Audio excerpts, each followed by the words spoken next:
Bonjour à tous, donc pour voir réellement le processus du DHCP, il faut utiliser une application. Cette application s'appelle Wireshark. C'est un logiciel gratuit que vous pouvez trouver sur Internet. Cette application capture les paquets qui transitent par votre machine. Une fois l'application exécutée, on voit la liste des cartes réseau que possède la machine. Donc on sélectionne celle que l'on veut. Donc dans mon cas, c'est la carte Ethernet. C'est la carte principale de ma machine. Ensuite, on va aller dans le CMD. Donc pour ça, vous tapez CMD ou invite de commande. Vous rentrez dedans. Donc une fois dans l'invite de commande, on va taper la commande ipconfig slash release. Une fois que c'est fait, on met ipconfig slash renew. On attend. Ensuite, une fois que c'est fait, on retourne sur Wireshark.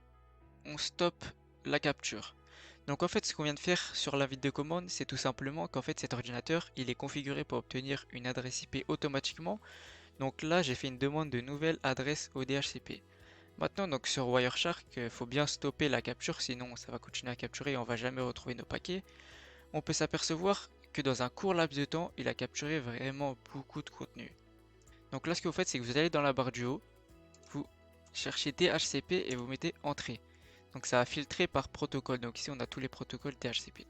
Donc là, on peut voir le processus qui s'est passé. Donc c'est le processus complet pour une demande de nouvelle adresse au DHCP. Donc grâce aux commandes release et renew.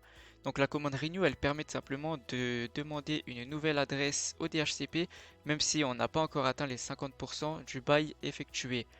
Donc maintenant, là, on peut s'apercevoir qu'il y a DHCP Discover, Offer, Request et ACK.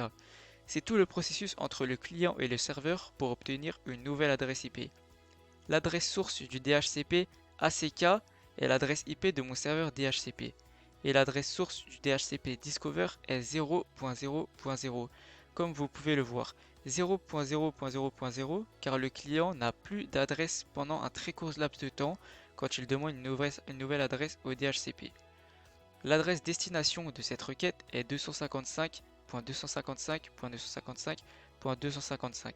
C'est l'adresse broadcast, ce qui veut dire que l'ordinateur client envoie cette requête à tous les ordinateurs connectés au réseau, car il ne connaît pas l'adresse du serveur DHCP. Et si l'on regarde l'adresse source du DHCP offer, donc celle-ci, on peut s'apercevoir que c'est l'adresse du serveur DHCP, et l'adresse source est aussi l'adresse broadcast, car il ne sait pas encore l'adresse qui nous a été attribuée. Merci d'avoir regardé la vidéo et on se retrouve pour la prochaine leçon.